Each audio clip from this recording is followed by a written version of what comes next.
अमन व अमान के माहौल को कायम करने के लिए इमाम कायनात की जिंदगी के एक दो वाकयात में आपके सामने लाना चाहता हूं। और मुसलमानों, उन वाकयात की रोशनी में हम अपने आप को देखें। आइए, एक वाकया नबूवत से पहले का, जब अल्लाह के नबी सल्लल्लाहु अलैहि वसल्लम, जब आपकी उम्र 35 साल की थी। कितनी? 35, 35 ईयर्स। जब आप 35 साल के थे अभी, और नबूवत कब मिली? जब आपकी उम्र कब हुई? कितनी हुई? 40 साल। 35 साल की उम्र में आपको नबूवत नहीं मिली थी। खाने काबा में कोई सैलाब आ गया था और खाने काबा डह गया था। उसकी तामीर असरे नौ, दोबारा उसकी तामीर की गई। जब खाने काबा की तामीर असरे नौ दोबारा जब की गई और खाने काबा को बनाकर जब तैयार कर दिया गया, इमारत पूरी बना दी गई, तो हजर अस्वद को रखने का नंबर आया। इस हजर अस्वद को उसकी जगह पर रखा जाए तो कबीलों के सरदार आपस में लड़ने लगे। एक कबीले का सरदार कहता है कि इस हजर अस्वद को उसकी जगह पर मैं रखूंगा। दूसरा कहता है कि मैं रखूंगा। तीसरा कबीला कहता है ये शर्फ मेरे कबीले के सरदार को होना चाहिए। चौथा कबीला उठता है कि ये इज्जत और एहतराम हमारे कबीले को मिलना चाहिए। तलवारें निकल गई, तलवारें। पंचायत बैठी और समाज के, उस जमाने के समाज के लोगों ने मिलकर एक फैसला किया है।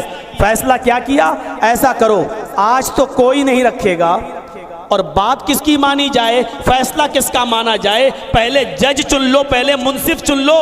तो उन लोगों ने कहा कि मुंसिफ किसको बनाएं? मेरे कबीले का आदमी मुंसिफ होगा। वो कहता मेरे कबीले का आदमी जज होगा। तीसरा कहता मेरे कबीले का आदमी फैसल होगा। तो फैसला ये हुआ, ऐसा करो, कोई किसी कबीले का आदमी फैसल नहीं होगा। कल सुबह खाने काबा में जो सबसे पहले तशरीफ लाएगा वही जज हो जाएगा और वो जो भी फैसला करेगा उसका फैसला मान लिया जाएगा। कल सुबह जो सबसे पहले आएगा। अब सब सो गए, रात में सोना चाहते हैं कि सो जाएं, सुबह सबसे पहले हम जाएंगे। तो सुबह उठने के चक्कर में कोई सोया ही नहीं। जागेंगे जागेंगे, क्यों? ऐसा ना हो कि आंख लग जाए और सुबह हम ना पहुंच पाए। सब जाग रहे हैं, नबी अकरम सो गए, मोहम्मद इब्ने अब्दुल्ला सो गए। अक्सर ऐसा होता है कि जो पूरी रात जागता है उसको आधी रात के बाद कहीं ना कहीं नींद आ ही जाती है, चाहे बैठा हो चाहे लेटा हो। तो जितने जाग रहे थे ऐन मौके पर उनकी आंख लग गई, सो गए। और जो जल्दी सो जाता है वो जल्दी उठ भी जाता है। मोहम्मद इब्ने अब्दुल्ला जल्दी सो गए थे इसलिए जल्दी उठ गए। जब जल्दी उठे तो आप सुबह सबसे पहले खाने काबा पहुंच भी गए। अब जिनकी आंख खुली तो देखा सूरज निकल गया, भागे दौड़ते हुए, नंगे पैर, चप्पल, भागे। क्या देखा? मोहम्मद इब्ने अब्दुल्ला पहले से तशरीफ फरमा। तो जानते हो सबकी जबान से क्या निकला? अभी नबी नहीं, अभी रसूल नहीं बने आप, और जबानें क्या कहती है? कद जाअल अमीन, कद जाअ सादिक। अमीन आ गया, सच्चा आ गया। मैंने अपनी पूरी जिंदगी में कभी इसको झूठ बोलते हुए नहीं देखा। और सबने क्या कहा? आए मोहम्मद इब्ने अब्दुल्ला, आप क्या फैसला करेंगे ये मुझे नहीं मालूम, आप क्या फैसला करेंगे ये मुझे नहीं मालूम, लेकिन मेरा जवाब सुन लो, आप जो भी फैसला करेंगे हमें मंजूर है। लोअर कोर्ट ने फैसला किया, हम सुप्रीम कोर्ट में चले, हाई कोर्ट में गए, हाई कोर्ट के जजों ने फैसला किया, हमें फैसला तस्लीम नहीं हुआ, हम सुप्रीम कोर्ट चले गए, सुप्रीम कोर्ट ने फैसला किया, हमने फिर भी कानूनी और संवैधानिक तरीके से रिव्यू पिटीशन दाखिल की, जो हमारा संवैधानिक हक है उसको भी आपने खारिज कर दिया। कोई बात नहीं, हमने फैसला मान लिया। मेरे भाइयों, अब सुनिए, यहां ना लोअर कोर्ट है, ना हाई कोर्ट है, ना सुप्रीम कोर्ट है। लोगों ने क्या कहा? आए मोहम्मद इब्ने अब्दुल्ला, हमने अपनी पूरी जिंदगी में आपको कभी झूठ बोलते हुए नहीं देखा, आप क्या फैसला करेंगे वो मुझे नहीं मालूम, लेकिन मेरा जवाब यह है कि आपका फैसला हमें मंजूर है। आपने कहा मंजूर है? कहा उनको मालूम था मोहम्मद कौम कुरैश में आए हैं, ख़ानदान बनु हाशिम में पैदा हुए, इसलिए आप शायद यही फैसला करेंगे कि मेरे कबीले का सरदार हजर अस्वद को उठाकर अपनी जगह पर रखेगा। लेकिन नबी अकरम ने फितने को कैसे ख़त्म किया और अमन का माहौल कैसे कायम किया, सुनिए।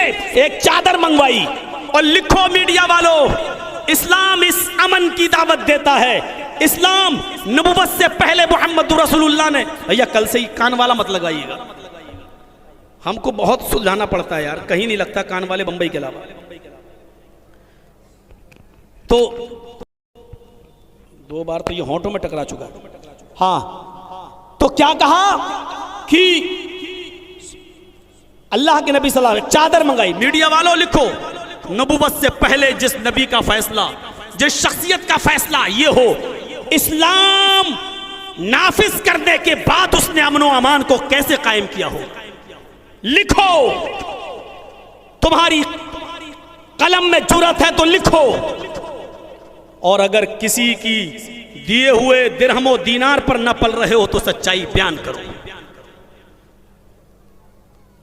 इस जन्म में तुम जितना चाहो ले लो, अगले जन्म में तो कुत्ता बिल्ली तुम्हें बनना ही बनना है। तुम्हारी किताबों के आधार पर कम से कम अगले जन्म से तो डर जाओ। सवाल क्या करना चाहिए, क्या कर रहे हैं, क्या पूछना चाहिए, क्या पूछ रहे हैं। साहब आप क्या खाते हैं, आप रहते कैसे हैं, आप सोते कितना हैं, इतना कम कैसे सोते हैं, ये सवाल हो रहे हैं, ये सवाल। सुनो मेरे भाइयों, एक चादर मंगाई, उस चादर पर आपने हजर अस्वद को रखा और जो कबीलों के सरदार लड़ रहे थे उनके सरदारों से कहा एक एक कोना पकड़ो। ये कोना पकड़ा, ये कोना पकड़ा, ये कोना पकड़ा, ये कोना पकड़ा। आपने कहा उठाओ। अब हर कबीले के आदमी ये समझ रहे हैं मेरे सरदार को फख्र हासिल है, चलो लेके चलो। हजर अस्वद को उठाकर ले जाया गया। जब खाने काबा आ गया तो आपने कहा रख दो, जमीन पर रख दिया गया। अल्लाह के रसूल ने उसको अपने हाथ से उठाया, मोहम्मद इब्न अब्दुल्लाह ने, और उसी जगह पर जड़ दिया, लगा दिया जहां पर आज हम और आप देख रहे हैं, उसी जगह पर लगा दिया। ये अमन और अमान कायम किया, फितना और फसाद को खत्म किया और दूरअंदेशी और अक्लमंदी से ऐसा काम किया। जिसकी तरबियत अच्छी हो अकल उसके पास होती है। आप चाहते तो फितना और फसाद फैलाए बगैर भी इस मसले को बहुत अच्छी तरीके से निपटा सकते थे, लेकिन नहीं। इज़ा क़ील लहुम ला तुफ़सिदू फिल अर्ज़ क़ालू इन्नमा नहनु मुस्लिहून। ये वही लोग हैं जब इनसे कहा जाता है जमीन पर फसाद मत फैलाओ, जमीन पर फितना बर्पा ना करो, क़ालू कहने लगते इन्नमा नहनु मुस्लिहून, हम तो इस्लाह करने वाले हैं, हम तो जमीन में लोगों के दिलों को जोड़ने वाले हैं। अला इन्नहुम हुमुल मुफ़सिदून वलाकिन ला यशऊरून। लोगों, ऐसे लोगों से होशियार रहना, यही फसादी है, यही जमीन पर माहौल खराब करने वाले हैं, यही इस धरती पर खून की होलियां खिलवाने के जिम्मेदार हैं। इनको मालूम नहीं है, इनको शऊर नहीं है, नहीं जानते। ये पैगाम आमन था नबूवत से पहले का। आओ मेरे प्यारे साथियों, जिसको अपने वतन की इज्जत प्यारी होती है, जिसको अपने वतन का माहौल प्यारा होता है, जिसको अपनी सरजमीन से मोहब्बत होती है, वो कभी नहीं चाहता कि मेरी धरती पर बसने वाला एक आदमी भी कत्ल किया जाए, एक आदमी भी मारा जाए। आओ हम तुम्हें जरा ताइफ की बस्ती का सफर कराते हैं। मोहम्मद रसूलुल्लाह एक पहाड़ी के ऊपर चढ़े हुए हैं, नबी अकरम पहाड़ी के नीचे हैं, लोगों को दावत देते हैं, लोगों एक अल्लाह की इबादत की तरफ आ जाओ। ताइफ जो चारों तरफ से पहाड़ियों से घिरा हुआ है, पहाड़ियों पर चढ़े हुए औबाश बच्चे, औबाश नौजवान, छछोरे लड़के ऊपर से पत्थर मारते हैं, ऊपर से पत्थर बरसाते हैं। पत्थरों से मोहम्मद रसूलुल्लाह का चेहरा छल्ली छल्ली हो जाता है, हमारे नबी का सर फट जाता है। पढ़िए अल खसाइस अल कुबरा अल्लामा सियूती की पढ़िए, रहमतुल आलमीन काजी सुलेमान सलमान मंसूर पूरी की। इतना सर फटा, खून इतना निकला कि अल्लाह के नबी सल्लल्लाहु अलैहि वसल्लम के सर से खून के छींटे, खून की बूंदें टपकी, आपके पैरों पर गिरी, जूतों में वो खून जम गया। सीरत की किताबें कहती हैं आप बेहोश होकर जमीन के ऊपर गिर गए। जब होश आया तो दो फरिश्ते आपके पास बैठे हुए हैं, कहते हैं आए मोहम्मद इब्ने अब्दुल्लाह, आए अल्लाह के रसूल, आप मुझे इजाजत दीजिए, अल्लाह की तरफ से हम ऐसा अजाब लाएं।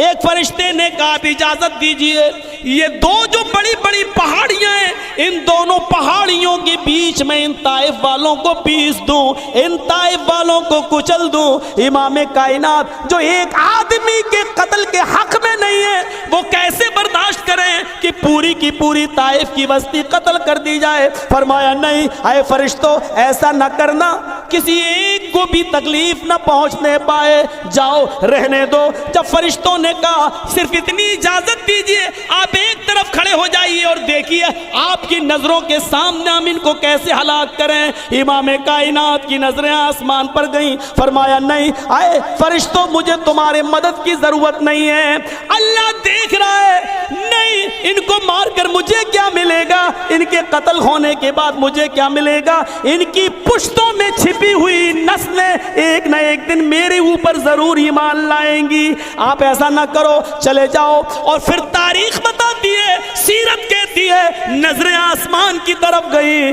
और फरमाया अल्लाहुम्मा हदी कौमी फइन्नहुम ला यालमून, आय अल्लाह मेरी कौम को हिदायत दे, अल्लाह मेरी कौम को हिदायत दे, ये जानती नहीं कि मैं कौन हूं। यह है अमन व अमान के माहौल को कायम करने वाला, जिसको पूरी इजाजत थी, वो चाहते तो दो पहाड़ियों के बीच कुचलवा देते, लेकिन एक शख्स को भी मारने की इजाजत नहीं दी, एक शख्स को भी कत्ल की इजाजत नहीं दी।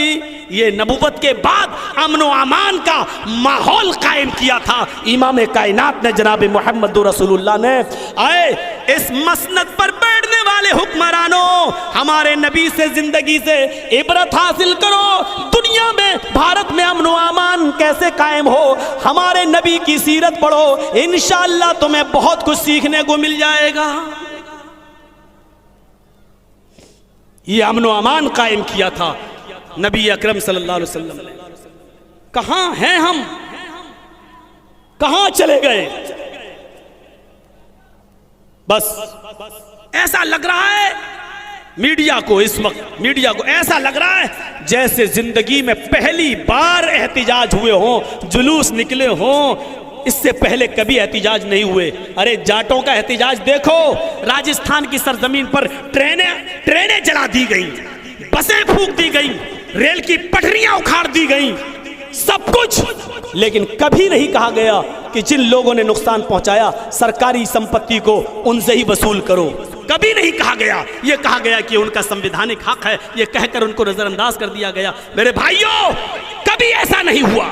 ऐसा लगता है जैसे मीडिया आज जिस चीज को पेश कर रही है, लगता है कि सिर्फ मुसलमान ही इस देश में एहतिजाज कर रहे हैं और कोई कर ही नहीं रहा है, और किसी ने किया ही नहीं है आज तक। ऐसा माहौल बना दिया है आपने, यह सूरत हाल आपने पैदा कर दी। कल इसीलिए मैंने भाईचारे के ऊपर प्रोग्राम किया था, हम एक हो। चलिए, बहुत जोशीले हो आप, मोबाइल करके जर्जी साहब से कहते हो कल ठंडी तकरीर हुई। अगर तुमने अपनी मां का दूध पिया है, निकालो कल एहतिजाजी जुलूस, मैं तुम्हारा साथ देता हूं। चलो आओ, जनता होटल के पास जितने लोग बैठे हुए हैं, देवबंदी, बरेलवी, शिया, सुन्नी, सबसे कहता हूं आओ मिलकर निकालो। कयादत तुम करो, तकरीर हम करेंगे। आओ, देखता हूं कल कितने लोगों का जवाब आता है। जो ठंडी और गर्म वाले हैं सबसे पहले भागेंगे और शायद वो मुझे ब्लैक लिस्ट में डाल दें। हमें जोश दिखाते हो मेरे प्यारे साथियों, हमें मालूम नहीं है हम किस नबी की उम्मत हैं। और मीडिया वालों लिखो, हमारे यहां इस्लाम क्या कहता है सुनो। हजरत उमर फारूक जब यरूशलेम की तरफ सफर कर रहे थे और बैतुल मुकद्दस की तरफ आपको जाना था, रास्ते में अजान का टाइम हो गया, नमाज का वक्त हो गया, और मीडिया वालों लिखो, तुम्हें ये चीजें बताई नहीं गई हैं या तुमने पढ़ा नहीं है, लिखो। जैसी अजान की आवाज आती है, हय्या अलस सलाह हय्या अलल फलाह, उमर ही के एक आदमी ने आजान दी। अमीरुल मोमिनीन पूछते हैं आसपास कोई मस्जिद है या नहीं। जवाब मिला कोई मस्जिद नहीं है। ईसाई अपने घरों से निकल कर आए, कहने लगे अमीरुल मोमिनीन मस्जिद नहीं तो क्या हुआ, हमारा गिरजा मौजूद है, हमारे गिरजा में आप नमाज पढ़ लीजिए। हमने उस गिरजा में जीसस की, ईसा मसीह की कोई मूर्ति नहीं लगाई है, आप कहें तो मैं उसको धुल देता हूं। अमीरुल मोमिनीन ने कहा धुल दो। गिरजा धुल दिया गया। अमीरुल मोमिनीन ने कहा चटाई बिछा दो। चटाई बिछा दी गई। अमीरुल मोमिनीन ने कहा मुसल्ला आगे, जो लेकर आए थे खजूर के पत्तों की चटाई, उसको आगे बिछा लिया। कहा एक आदमी इकामत कहे, इकामत भी कह दी गई, अल्लाहु अकबर अल्लाहु अकबर, अशहदु अल्ला इलाहा इल्लल्लाह अशहदु अन्ना मुहम्मदर रसूलुल्लाह, हय्या अलस सलाह हय्या अलल फलाह, कद कामतिस सलातु कद कामतिस सलाह, अल्लाहु अकबर ला इलाहा इल्लल्लाह। अमीरुल मोमिनीन ने फरमाया इस्तऊ सुफूफकुम, अपनी सफ़ें दुरुस्त कर लो। जैसे ही सफ़ें दुरुस्त हो गई, आपने किबले की तरफ मुंह कर लिया। किबले की तरफ मुंह करने के बाद अभी अल्लाहू अकबर नहीं कहा, फौरन कहा इस मुसलमानों मेरे साथियों ये चटाई उठा लो जो तुमने बिछाई है और गिरजे से बाहर निकलो। गिरजे से बाहर निकले। बाहर सड़क पर, रोड पर, बियाबान जंगल में, उस जगह पर जहां ईसाइयों की बस्ती थी, चटियल मैदान में चटाई बिछा ली और वहीं सुतरा लगाया और नमाज अदा कर ली। जब नमाज पढ़ चुके तो ईसाइयों ने कहा अमीरुल मोमिनीन क्या हो गया, हम तो आपको इजाजत दे चुके थे अपने गिरजा में नमाज पढ़ने की, फिर आपने हमारे गिरजा में नमाज क्यों नहीं पढ़ी? चटाई भी बिछा ली, आप चले भी गए, इकामत भी कह दी गई, फिर आपने हमारे गिरजा में नमाज क्यों नहीं पढ़ी? क्या हमारा गिरजा नापाक था या हमारे गिरजे में नमाज नहीं होती आपकी?